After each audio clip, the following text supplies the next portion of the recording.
Hello everyone, welcome to BMC broad mind classes. Channel से जुड़ने के लिए आपका बहुत बहुत धन्यवाद। अगर अभी तक आपने चैनल को सब्सक्राइब नहीं किया है तो प्लीज़ कर लें, साथ में ही बेल आइकन भी दबा लें ताकि आपको आने वाले वीडियोस के नोटिफिकेशंस मिलते रहें। तो हम कर रहे थे रिसर्च एप्टीट्यूड, जिसकी 2 क्लासेस हमारी हो चुकी हैं पहले भी, जिसमें हमने फर्स्ट क्लास में रिसर्च का मीनिंग एंड ऑब्जेक्टिव्स किए थे, सेकेंड क्लास में हमने रिसर्च के टाइप्स किए हैं। आज हम करने वाले हैं रिसर्च की प्रोसेस क्या रहती है कंप्लीट, उस कंप्लीट प्रोसेस को हम पूरे करेंगे। साथ में उसमें जो छोटे छोटे टॉपिक्स हमारे रहते हैं उनको भी हम साथ में कवर करते हुए चलेंगे। तो करते हैं स्टार्ट।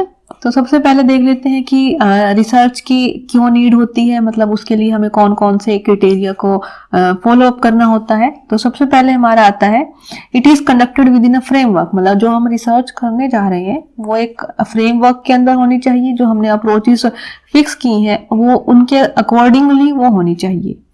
सेकेंड चीज रहती है हमारी कि क्वालिटेटिव एंड क्वांटिटेटिव वो किसी भी फॉर्म के अंदर हो सकती है, डिपेंड करता है कि आपका डिसिप्लिन कैसा है। फॉर एग्जांपल कि अगर हम कॉमर्स की बात करते हैं या इकोनॉमिक्स की बात करते हैं तो वहां पे मोस्टली जो है क्वांटिटेटिव डाटा भी हो सकता है, तो इसलिए हमारी रिसर्च जो क्वांटिटेटिव रहती है।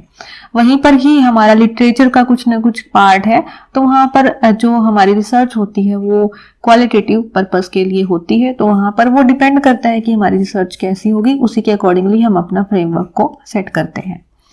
उसके बाद हमारा नेक्स्ट रहता है कि इसके लिए हमें कंप्लीट प्रोसीजर्स को फॉलो करना होता है। उसके लिए हमारे साथ में मेथड्स रहते हैं, टेक्निक्स रहती हैं, ताकि हमारा जो भी हम टेस्टिंग करने वाले हैं, सैम्पलिंग लेने वाले हैं या हमारी कंप्लीट जो भी हमारा डाटा हम इकट्ठा करने वाले हैं वो वैलिड हो एंड रिलायबल भी हो, ठीक है, जिसके ऊपर हम विश्वास कर सके। साथ में ही कुछ ना कुछ गलतियां ना हो, वैलिडिटी उसकी हमारे पास एज अ प्रूफ होनी चाहिए। Third one is it is unbiased and objective. Unbiased means कि किसी के साथ कोई ना कोई भेदभाव करता हुआ ना हो। भेदभाव किस तरीके का होगा, जैसे कि हम सैम्पलिंग लेने जा रहे हैं तो हमने जो है उसके अंदर बायसनेस कर दी है, या जो भी हमारा रिसर्चर रहता है उसने अपने अकॉर्डिंगली डाटा को सेट कर दिया है, तो हमारा रिसर्च जो है वो उस अकॉर्डिंग नहीं होना चाहिए, किसी के साथ बायसनेस करता हुआ ना हो। Second is objective. ऑब्जेक्टिव का मतलब यही हो जाता है कि किसी पर्सन के साथ डायरेक्टली रिलेटेड ना हो, जिसको हम सब्जेक्टिव बोलते हैं, तो वो सब्जेक्टिव नहीं होना चाहिए, ऑब्जेक्टिव होना चाहिए, बिना बायसनेस के वो होना चाहिए। तो ये हमारे 3 क्राइटेरिया हैं जो हमें रिसर्च की स्टेप से पहले पता होना चाहिए, उसी के अकॉर्डिंगली हमें अपनी रिसर्च की प्रोसेस को सेट आउट करना होता है। तो ये हमारी कंप्लीट प्रोसेस रहती है। स्टेप 8 के अंदर हम कंप्लीट रिसर्च प्रोसेस को पूरा करते हैं। जैसे कि फर्स्ट वन है फॉर्मुलेशन ऑफ रिसर्च प्रॉब्लम। सबसे पहले हमें अपनी रिसर्च की प्रॉब्लम को फाइंड आउट करना होता है, उसको सेट करना होता है कि हमारी रिसर्च की प्रॉब्लम क्या रहेगी। सेकंड आता है हमारा प्रिपेयरिंग रिसर्च डिजाइन, की हमारा रिसर्च का डिजाइन क्या रहेगा, किस तरीके की अपने को रिसर्च बनानी है। उसके बाद डाटा कलेक्शंस क्या रहेंगे, सैम्पलिंग किस तरीके से लेनी है, रिसर्च का प्रपोजल है, डाटा कलेक्ट करना। ये कंप्लीट हमारी जो है डाटा चलती रहती, कंप्लीट प्रोसेस हमारी इस तरीके से चलती रहेगी, 1 बाय 1 हम इनको पढ़ते हैं।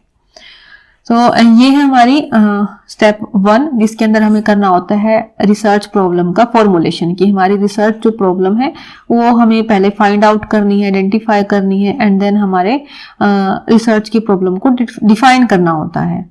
तो सबसे पहले हमारा आता है इसमें identifying a broad area of interest. सबसे पहले आपको ये देखना होगा, जैसे कि फॉर एग्जांपल आप पीएचडी में या एमफिल में कहीं पर भी एडमिशंस लेते हैं तो आपको पहले क्या देखना होता है कि आपका इंटरेस्ट किस सब्जेक्ट में है, किस एरिया के अंदर जो है आप रिसर्च करना चाहते हैं। जैसे फाइनेंस है, हमारे कॉमर्स में यही रहते हैं, फाइनेंस मार्केटिंग है, या आपका लिटरेचर का है, तो कौन से टॉपिक पे आप जो है रिसर्च करना चाहते हैं। तो ये चीज आपको पहले अपने इंटरेस्ट के बेसिस पर आइडेंटिफाई करनी होती है। उसके बाद आप उसको सब एरियाज में डिवाइड करते हैं। जैसे कि यहाँ पर आपका एक सब्जेक्ट रहेगा, आपने उस सब्जेक्ट को चूज किया, उस सब्जेक्ट के बाद उसके अंदर काफी सारे टॉपिक्स रहेंगे, तो आपने उसको सब एरियाज में डिवाइड कर दिया है।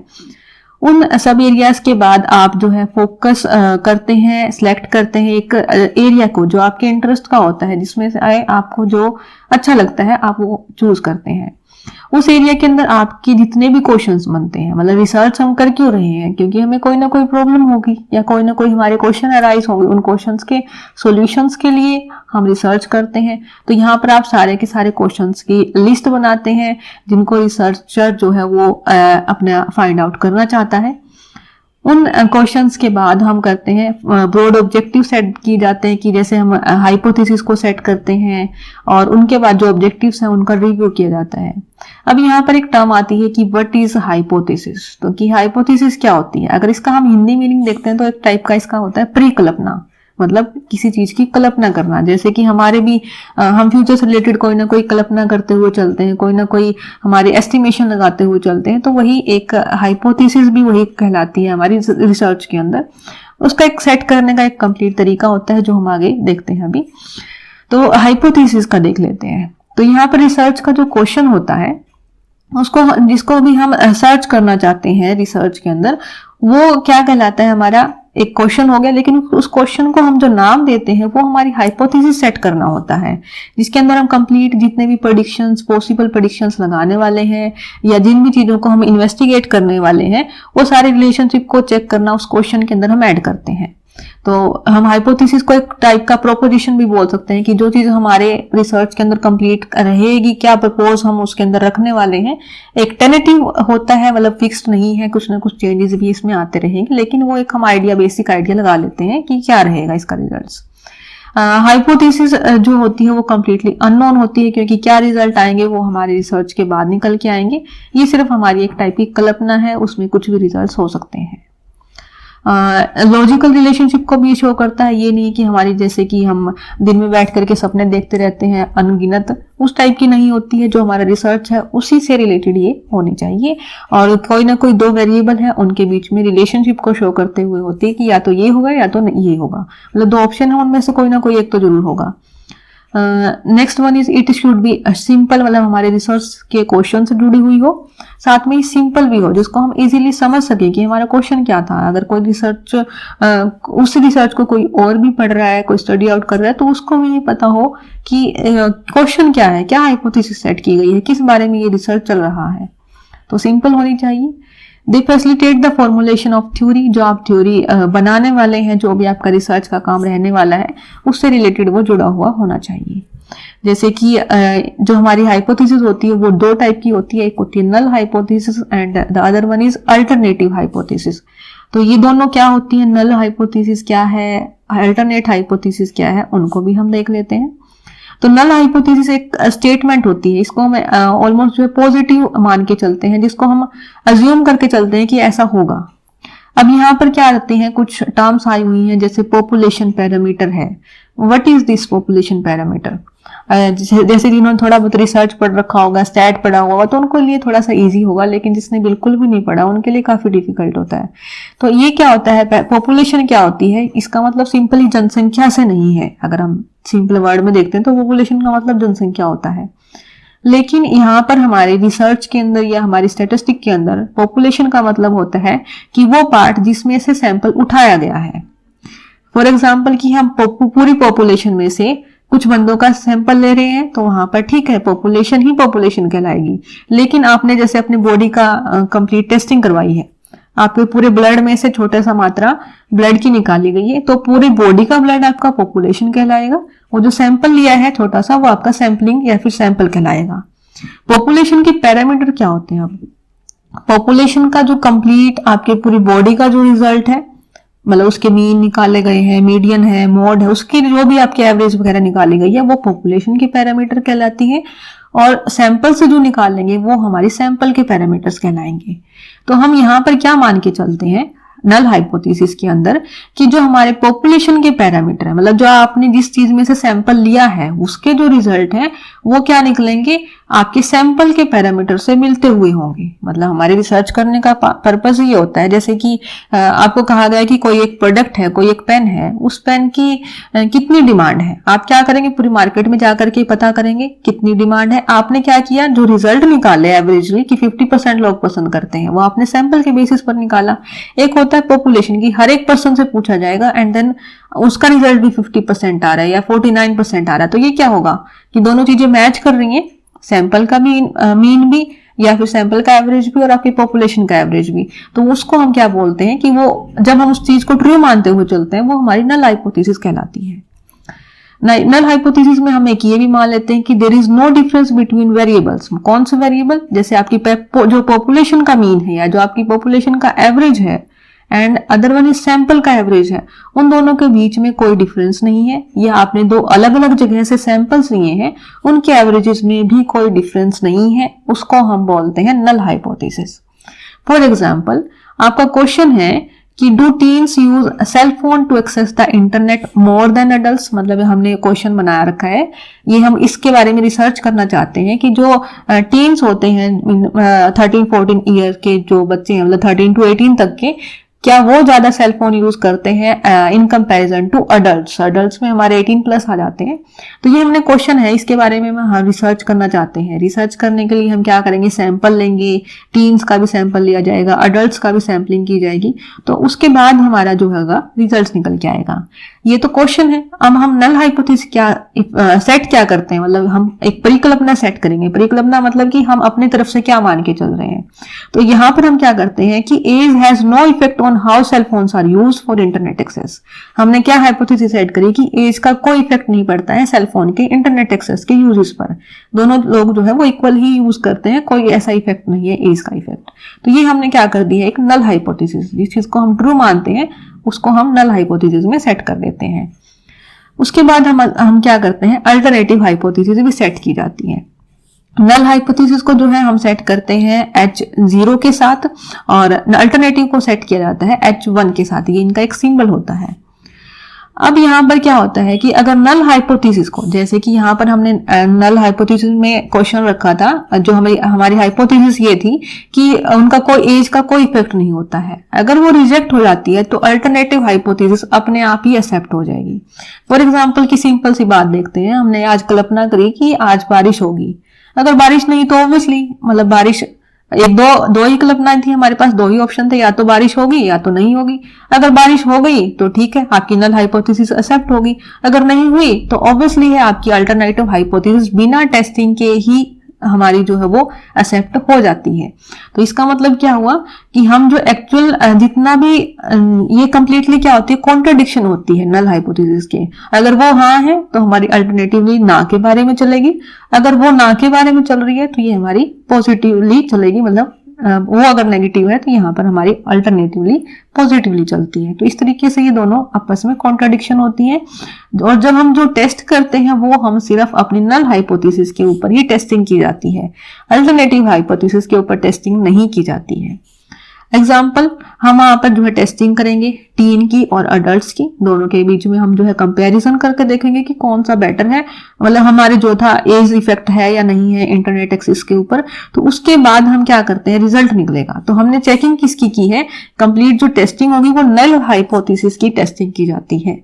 उसके बाद रिजल्ट आने के बाद अगर हमारी नल हाइपोथेसिस एक्सेप्ट नहीं हो पाती है तो ऑब्वियसली हमारी H1 अल्टरनेटिव हाइपोथेसिस हमारी एक्सेप्ट हो जाएगी। जैसे कि यहाँ पर है एज हैज इफेक्ट ऑन, वहां पर था नो इफेक्ट ऑन, यहाँ पर कह रहे हैं कि हमारा इफेक्ट होता है एज का on the cell phones internet access. ठीक है, उसका कंप्लीटली अपोजिट में है। ठीक है, ये हमारी आई होप कि अच्छे से क्लियर होगी। तो नल हाइपोथेसिस और अल्टरनेटिव हाइपोथेसिस, क्योंकि इन्हीं के बेसिस पर कंप्लीट आगे रिसर्च की प्रोसेस चलती है, इसलिए नल हाइपोथेसिस भी उतनी ही इंपॉर्टेंट होती है। क्योंकि हमने अगर प्रॉब्लम को ही अच्छे से डिफाइन नहीं किया तो हमारी रिसर्च भी हम अच्छे से नहीं कर पाएंगे। अब यहाँ पर ना कुछ एरर आती हैं, इनमें से काफी टाइम नेट के अंदर क्वेश्चन बनता है कि एरर, अल्फा एरर और बीटा एरर ये क्या होती हैं, या फिर टाइप 1 एरर या टाइप 2 एरर भी इनको हम बोलते हैं कि ये क्या होती हैं। ये हमारी हाइपोथेसिस से जुड़ी हुई होती हैं, type 1 error and type 2 error. यहाँ पर क्या हुआ कि अगर हमने गलती से रिजेक्ट कर दिया नल हाइपोथेसिस को, मतलब कि हमारी नल हाइपोथेसिस जो थी वो सही थी लेकिन हम गलती से उसको रिजेक्ट कर गए, हमारे टेस्टिंग में कुछ ना कुछ कमियां रह गई हैं, या फिर हमारे जो भी कंप्लीट टेस्ट था वो हमने अच्छे से नहीं उसको सेट कर पाए, तो हमारा क्या होगा कि हमने नल हाइपोथेसिस जो सही होती थी लेकिन उसको रिजेक्ट कर दिया। तो आपकी कौन सी एरर कहलाएगी, टाइप 1 एरर कहलाएगी। इसको हम अल्फा एरर भी बोलते हैं। सेकेंड वन इज कि आपने क्या कर दिया, incorrectly failing to reject the null hypothesis, मतलब आपकी जो क्या कर रहे हैं यहाँ पर, हमारी जो नल हाइपोथेसिस थी वो गलत थी लेकिन उसको हमने एक्सेप्ट कर लिया, तो वो हमारी कहाँ चली जाती है, बीटा एरर के अंदर चली जाती है, जिसको हम टाइप 2 एरर बोलते हैं। ये अलग अलग तरीके से क्वेश्चन पूछा जाता है घुमा फिरा करके, लेकिन आपको इसका डायरेक्टली मीनिंग समझ में आ जाता है तो आप क्वेश्चन को कर पाएंगे। ये हमारा स्टेप 1 था कंप्लीट। उसके बाद हमारा आता है स्टेप 2, जिसमें हमें रिसर्च डिजाइन फॉलो अप करना होता है या उसको प्रिपेयर करना होता है कि आपने क्वेश्चन सेट कर दिया है फर्स्ट स्टेप के अंदर। उसके बाद आप रिसर्च डिजाइन करेंगे। डिजाइन में आप क्या करते हैं कि आपकी रिसर्च की स्टडी का ऑब्जेक्टिव क्या है ये सेट किया जाता है। आपको कौन से मेथड से डाटा को कलेक्ट करना है, कहाँ से आपका इंफॉर्मेशन आएगी, डाटा को कलेक्ट करने के डिफरेंट टूल्स क्या रहने वाले हैं, डाटा को किस तरीके से एनालाइज किया जाएगा, ये आपका कंप्लीट डिजाइन होता है एक। ठीक है, इनको आपने अभी ये काम किया नहीं, आपने सिर्फ एक इसके रिसर्च के डिजाइन को तैयार कर लिया है। उसके बाद स्टेप 3 आता है हमारा डेवलपिंग डाटा कलेक्शन इंस्ट्रूमेंट, कि आपको डाटा जो कलेक्ट करना है उसके डिफरेंट इंस्ट्रूमेंट क्या रहने वाले हैं। यहाँ पर हम क्या करते हैं, डाटा रिप्रेजेंट, कौन सा डाटा हमें लेना होता है, जो हमने हाइपोथेसिस लगाई थी उन वेरिएबल से जुड़ा हुआ होना चाहिए। जैसे कि हमने हाइपोथेसिस वहां पर टीन्स और अडल्ट से बेसिस लगाई थी कि वो कितना इंटरनेट एक्सेस यूज करते हैं मोबाइल फोन्स के अंदर। तो हम क्या करेंगे, उन्हीं फैक्ट के बारे में डाटा इकट्ठा करेंगे। हमारे जो इंस्ट्रूमेंट रहेंगे वो इसी टाइप का डाटा इकट्ठा करने के लिए होने चाहिए। नेक्स्ट रहेगा कि डाटा जो एनालाइज किया जाएगा वो हमारी कंसिस्टेंसी के बेसिस पर होना चाहिए, कि जो भी हमने प्रेडिक्शंस लगाई हैं उसके बेसिस पर वो लगातार होना चाहिए। प्रेडिक्शन जो रहेगी वो कंसिस्टेंट रहनी चाहिए, जो नल हाइपोथेसिस को सपोर्ट करती हुई हो, क्योंकि हमें जो टेस्टिंग करनी होती है सिर्फ नल हाइपोथेसिस की ही करनी होती है। अगर हमारा जो डाटा है वो इनकंसिस्टेंट रह जाता है तो इस ऑब्वियसली वहां पर हाइपोथेसिस को रिजेक्ट कर दिया जाएगा और अल्टरनेटिव वाली एक्सेप्ट हो जाएगी। तो यही हमारा जो है कंप्लीट इसमें चलता रहता है data collection instrument null hypothesis की टेस्टिंग के लिए। अब जो है डाटा भी अलग अलग टाइप का होता है, जैसे प्राइमरी डाटा होता है, सेकेंडरी डाटा होता है। तो ये क्या होता है, दोनों में क्या डिफरेंसेस है वो भी देख लेते हैं। तो first one is primary data. तो प्राइमरी डाटा हमारा कौन सा होता है, प्राइमरी डाटा जो हमने डायरेक्टली कलेक्ट किया है, जहां से हम करना चाहते थे। जैसे कि आप मार्केट से डाटा चाहते थे तो आप खुद मार्केट में गए या फिर आपका कोई भी पर्सन गया है, रिसर्च पर्सन, तो वो क्या कर रहा है, वहां से डायरेक्टली डाटा इकट्ठा कर रहा है, एक कस्टमर से पूछ रहे हैं, या फिर आपका जैसे ये एग्जांपल था हमारा टीन और अडल्ट का, आप खुद जाकर के टीन से, अडल्ट से, पर्सन से मिल रहे हैं और अपना डाटा इकट्ठा कर रहे हैं।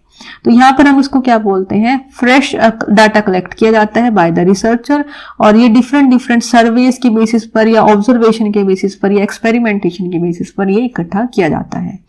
ये प्रोसेस काफी एक्सपेंसिव भी होती है और काफी डिफिकल्ट भी है, क्योंकि आपको खुद जाना पड़ेगा, आपका टाइम भी काफी ज्यादा लगता है, आपके एक्सपेंसेस भी काफी ज्यादा रहेंगे और डिफिकल्ट भी काफी होती है। और next one it is reliable, क्योंकि आपने खुद डाटा अपने अकॉर्डिंगली जिस पर्पस के लिए आपको चाहिए था आपने खुद इकट्ठा किया है, एक्यूरेसी काफी हाई रहेगी और काफी डाटा रिलायबल भी होगा। वहीं पर सेकेंडरी डाटा क्या होता है, सेकेंडरी डाटा जो होता है वो एक्सटर्नल सोर्सेज से हम इकट्ठा कर लेते हैं। जैसे कि हम मार्केट में खुद ना जा करके हमने कहीं से डाटा उठाया, कोई न्यूज़पेपर में था, कोई टीवी में आ रहा था, हमने वहां से डाटा डायरेक्टली उठा लिया। या फिर जैसे आपको टीन अडल्ट का इंटरनेट एक्सेस का यूज चेक करना था तो आपने इंटरनेट पे अवेलेबल था, आपने वहां से ही कॉपी कर लिया। तो वो जैसा भी पर्पज के लिए आपको डाटा चाहिए होता है, आप कहीं ना कहीं डिफरेंट प्लेसेस से उस डाटा को उठा लेते हैं अपने पर्पज के लिए। तो वो क्या कहलाता है, secondary data. This data might have been collected for, या आपके हो सकता है कि जो आपका पहले वाला जो डाटा था वो किसी और पर्पस के लिए वहां पे लिखा गया था या प्रिंट पब्लिश किया गया था, आपने उस डाटा को अपने पर्पस के लिए कर लिया। तो वहां पर डाटा का डिफरेंट पर्पस हो सकता है पहले वाले का।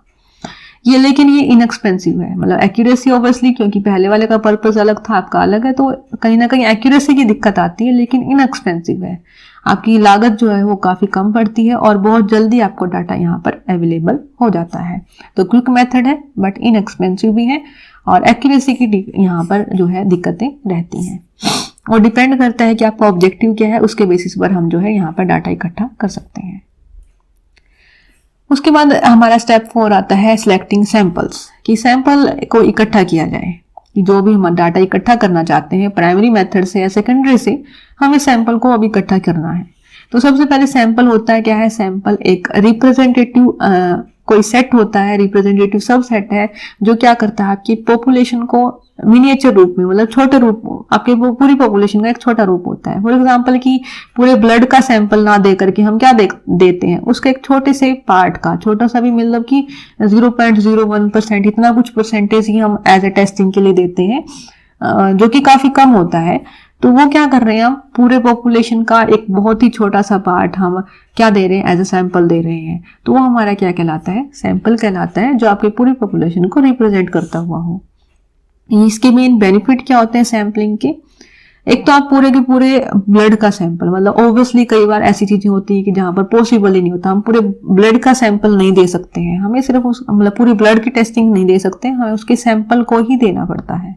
तो यहाँ पे क्या होती है, सैंपल की वजह से ओवरऑल कॉस्ट जो है रिसर्च की कम हो जाती है, टाइम कंज्यूमिंग कम है, और इन सर्टेन केसेस जो है ये डिजायरेबल भी होता है, क्योंकि ऑब्वियसली ब्लड टेस्टिंग में हम कैसे दे सकते हैं पूरा का पूरा ब्लड, या फिर जैसे कि आपने कोई खाना बनाया है अच्छा सा, या फिर घर पे बनाया है, आप उसको टेस्ट करना चाहते हैं, तो आप क्या करते हैं, थोड़ा सा सैंपल लेकर के ही टेस्ट करते हैं। ऑब्वियसली उसको पूरे को कंज्यूम नहीं कर लेते हैं, क्योंकि पूरा को कंज्यूम करना तो टेस्टिंग के अंदर ही रह जाएगा फिर तो वो। तो यहाँ पर कई जगह पर ऐसे केसेस होते हैं जहाँ पर पॉसिबल ही नहीं होता है। और उसके अलावा बाकी केसेस के अंदर भी ये काफी टाइम कंज्यूमिंग कम है, इस वजह से बेनिफिशियल रहता है। जहां पर पॉपुलेशन कंसिस्टेंट है, मतलब कि सेम टाइप की पॉपुलेशन है, तो वहां पर भी ये मोर डिजायरेबल होता है, क्योंकि डिफरेंसेस नहीं है, तो आप इजीली जो है उस चीज को डाटा को जो है ये सैंपल रिप्रेजेंट कर पाएगा। कौन कौन से फैक्टर जो है सैंपल को इफेक्ट करते हैं? सैंपल साइज, कि जैसे जैसे अपना सैंपल का साइज बढ़ता चला जाता है वैसे वैसे वो इतना ही एक्यूरेसी की तरफ चला जाता है, या फिर रिलायबल हमारा होता रहता है। और वेरिएशन इन पॉपुलेशन, जितना कम वेरिएबल होगी हमारी पॉपुलेशन उतना ही हमारा सैंपल सही होगा, जितने वेरिएशंस होंगे पॉपुलेशन के अंदर उतना ही सैंपल हमारा कम रिलायबल होता है। उसके बाद आते हैं सैम्पलिंग टेक्निक कौन सी रहती है हमारे पास। तो सैम्पलिंग टेक्निक हमारे पास दो तरीके की है। प्रोबेबिलिटी सैम्पलिंग, मतलब कि आप सैंपल लेने जा रहे हैं तो कौन से टेक्निक के थ्रू आप जो है डाटा को, सैंपल को इकट्ठा करते हैं। तो एक हमारे पास है प्रोबेबिलिटी, जिसमें होता है कि हमारे पास डाटा को इकट्ठा करने के लिए चांसेस जो है वो यहाँ पर सारे डाटा के आने के चांसेस इक्वल होते हैं। और नॉन प्रोबेबिलिटी के अंदर क्या होते हैं, सारे ही डाटा के आने के चांसेस इक्वल नहीं होते हैं, वो हमारे बेसिस पर चलते हैं। तो जैसे कि फर्स्ट वन है simple random sampling. Simple random sampling के अंदर आप क्या करते हैं कि आपके पास पूरी पॉपुलेशन में से छोटा सा डाटा निकाल करके आप देखना चाहते हैं। फॉर एग्जांपल की लॉटरी मेथड होता है। लॉटरी मेथड में क्या होता है कि आप पूरी कंप्लीट में से सब डाटा में से किसी के भी आने के चांसेस हैं। तो आपके क्या है कि किसी भी डाटा के साथ आप जो है बायसनेस नहीं कर रहे हैं, और इजीली आप उस डाटा को किसी का भी नाम आने के चांसेस हैं, तो ऑब्वियसली यहाँ पर बायसनेस बिल्कुल कम है, एक्यूरेसी अच्छी होती है।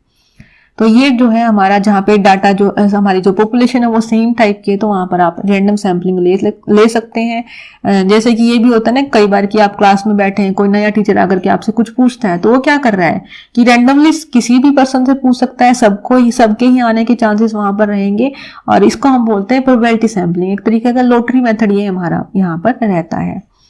उसके बाद आता है स्ट्रेटिफाइड रैंडम सैम्पलिंग। इसके अंदर हम क्या करते हैं, डिफरेंट लेवल्स बनाए जाते हैं। स्ट्रेटिफाइड के अंदर एक टाइप के मतलब अलग अलग स्टेप वाइज जो इसके अंदर डाटा हम इकट्ठा करते हैं। और उसके बाद आता है क्लस्टर सैम्पलिंग। यहाँ पर हम पूरी पॉपुलेशन में से कुछ न कुछ पार्ट्स के अंदर इस तरीके से क्लस्टर्स बना दिए जाते हैं, जो हमारे क्या करते हैं, हम डिफरेंट क्लस्टर्स में से जो डाटा उठा लेते हैं। नॉन प्रोबेबिलिटी के अंदर क्या रहते हैं, कन्वीनियंस सैम्पलिंग। यहाँ पर क्या होता है कि जो भी पर्सन सैंपल लेने वाला है वो अपनी सुविधा के अनुसार जहां पर उसको अच्छा लगता है वहां से वो सैंपल को उठा लेता है। सेकेंड वन इज जजमेंट या फिर पर्पसिव, कि जो उसको पर्पसिव लगता है या फिर उस अपनी जजमेंट के अकॉर्डिंगली उसको जहां से ठीक लगता है कि यहाँ से डाटा लेना ठीक रहेगा, ये पूरी पॉपुलेशन को रिप्रेजेंट करता हुआ होगा, तो वहां से रिसर्चर जो है डाटा ले लेता है। उसके बाद आती है कोटा सैम्पलिंग। कोटा में भी क्या करते हैं कि हम कुछ पूरी पॉपुलेशन में से कुछ परसेंटेज को कोटा डिसाइड कर देते हैं और सिर्फ वहीं से ही सैम्पलिंग ली जाती है। उसके बाद एक्सीडेंटल भी, कि आप नॉर्मली जा रहे थे कहीं पर, नॉर्मली किसी पर्सन से मिले, वहां से डाटा इकट्ठा कर लिया, देन आप कहीं और गए, आपने नॉर्मली किसी से भी मिले, डाटा इकट्ठा कर लिया, तो ये क्या हो रहा है, एक्सीडेंटल सैम्पलिंग। या फिर आप मार्केट में घूमने गए थे, वहीं से ही डाटा इकट्ठा करके ले आए हैं, तो वो मतलब अपने पर्पज के लिए गए थे और देन आपने डाटा इकट्ठा कर लिया। उसके बाद आता है स्नोबॉल। स्नोबॉल में क्या होता है कि आपने एक या दो पर्सन से पूछा, उसने किसी और का नाम रिकमेंड किया 2 पर्सन का, तो आपने उन दोनों से जाकर के भी डाटा इकट्ठा कर लिया। उसके बाद उनसे पूछा किसी 2 पर्सन के बारे में रिकमेंडेशन, तो उन नेक्स्ट पर्सन से पूछ ले। जैसे स्नोबॉल होती है, जैसे आप उसको स्नो के अंदर फेंकते हैं वो बड़ी होती हुई चली जाती है, तो इसी तरीके से रिसर्चर जो है वो डाटा इकट्ठा कर लेता है। लेकिन इसमें क्या होता है कि किसी न किसी रिकमेंडेशन के ऊपर ही डाटा इकट्ठा किया जाता है, तो वो नॉन प्रोबेबिलिटी के अंदर चला जाता है। इस पूरे क्वेश्चन इनमें टाइप्स में से जो है वो क्वेश्चंस ज्यादा आते हैं, इसलिए हम इनकी एक डिटेल वीडियो अलग से भी करेंगे। ठीक है, तो एक बार के लिए हम पहले सिर्फ ओवरव्यू इसका हमने ले लिया है, इसकी डिटेल स्टडी हमें करनी होगी क्योंकि वो काफी सारे इसमें से क्वेश्चंस पुट आउट होते हैं। उसके बाद हमारा स्टेप नंबर 5 आता है writing research proposal. Research proposal क्या होता है? एक टाइप का ये डॉक्यूमेंट होता है, यूजुअली 3 to 7 पेजेस का होता है, जो हमें इंफॉर्मेशन देता है कि जो हमारा रिसर्च है वो किस बारे में बात कर रहा है, मतलब उसका मेन प्रपोजल क्या है, आप रिसर्च क्यों कर रहे हैं, रिसर्च में आपके क्या क्या रहने वाला है, वो कंप्लीट को शो करने के लिए रिसर्च प्रपोजल होता है। ये डिटेल डिस्क्रिप्शन दे देता है कि आपका जो कंप्लीट प्रोग्राम रहने वाला है रिसर्च का, उसकी डिस्क्रिप्शन रहती है। या फिर एक टाइप से हम इसको आउटलाइन भी बोल देते हैं कि आपकी कंप्लीट रिसर्च की प्रोसेस की एक बाउंड्री या फिर एक आउटलाइन आपको प्रोवाइड करवा देता है, और इससे जो रीडर होगा उसको भी एक समरी मिल जाती है कि आपके प्रोजेक्ट की एक समरी क्या है, आपने क्या क्या चीजें इकट्ठी की हैं, कहाँ कहाँ से आपके पास डाटा आने वाला है, कहाँ कहाँ से आपकी रिसर्च पहले कितनी इसके बारे में रिसर्च हो चुकी है, आपकी हाइपोथेसिस किस तरीके की रहेगी, तो वो कंप्लीट ओवरव्यू आपका एक तरीके के रिसर्च प्रपोजल के अंदर मिल जाता है। उसके बाद आता है डाटा को कलेक्ट करना। मतलब अभी तक हमने जो था टेक्निक्स को डिसाइड किया था कि प्राइमरी डाटा लेना है, सेकेंडरी लेना है, उनमें से आपको भी प्रोबेबिलिटी लेना है, नॉन प्रोबेबिलिटी लेना है। तो उसके बाद हम अभी तक हमने डाटा की टेक्निक्स को डिसाइड किया है। यहाँ पर हमने जो भी टाइप को डिसाइड किया होगा, हम क्या करेंगे, डाटा को कलेक्ट करते हैं। यहाँ पर जो है काफी सारे अल्टरनेटिव अवेलेबल होते हैं डाटा से रिलेटेड, जैसे कि ऑब्जर्वेशन के लिए जा सकते हैं। ऑब्जर्वेशन में कि आप खुद जैसे कि यहाँ पर बैठे हैं और आराम से कंप्लीट डाटा को आते जाते हुए लोगों को ऑब्जर्व कर रहे हैं, कि जैसे कि किसी शॉप में जाकर के बैठ जाना, या फिर वहां से आप देख रहे हैं कि कितने लोग कौन सा प्रोडक्ट खरीद रहे हैं, हमारे ब्रांड का खरीदा गया या फिर नहीं खरीदा गया। तो आप सिंपली क्या कर रहे हैं, ऑब्जर्वेशन के पॉइंट आराम से ऑब्जर्वेशन कर रहे हैं, लोगों को ऑब्जर्व कर रहे हैं और उसके बेसिस पर अपने डाटा को इकट्ठा कर रहे हैं। Next one is personal interview. यहाँ पर आप पर्सनली लोगों से जाकर के मिल रहे हैं, उनसे क्वेश्चंस पूछे जा रहे हैं, एंड देन वो एक टाइप का पर्सनल इंटरव्यू हो गया, एंड देन आप उनसे अपना डाटा फिल कर रहे हैं। टेलीफोनिक इंटरव्यू, क्योंकि टेलीफोन के थ्रू भी आपके पास जितना भी कहीं से भी डाटा अवेलेबल हो पाता है, आप टेलीफोन के थ्रू उनसे डाटा कलेक्ट कर रहे हैं। सिंपल पर्सनल के जैसा ही है। नेक्स्ट है मेल्ड क्वेश्चनर, जैसे कई बार अपने पास भी होता है, क्वेश्चनर्स जो होती है वो अपने पास आ जाती हैं, फिल करने के लिए देनी होती हैं, या फिर कई बार सर्वेज वगैरह भी आते रहते हैं, उसके अंदर अपने कौन सा ब्रांड हम यूज कर रहे हैं, कौन सा नहीं कर रहे हैं, वो सारी डिटेल हमें भरनी होती है। तो एक क्या है, रिसर्चर के पर्पज से, मतलब R&D पर्पज से ही वो दी जाती है। तो मेल्ड क्वेश्चनर्स जो है हमारे पास मेल जहां जहां से भी डाटा अवेलेबल हो पाता है ईमेल्स का, वहां पर क्वेश्चनर्स को सेंड कर दिया जाता है। उसके बाद आती हैं शेड्यूल्स, मतलब ये सेम एक टाइप के क्वेश्चनर ही होते हैं, लेकिन डिफरेंस क्या होता है क्वेश्चनर्स में और शेड्यूल्स में। जो क्वेश्चनर्स होती हैं वो उसको जो जिससे डाटा लिया जा रहा है वो पर्सन खुद भरता है। जैसे कि अगर आपसे डाटा कलेक्ट कर रहे हैं तो आप खुद भर करके भेजते हैं।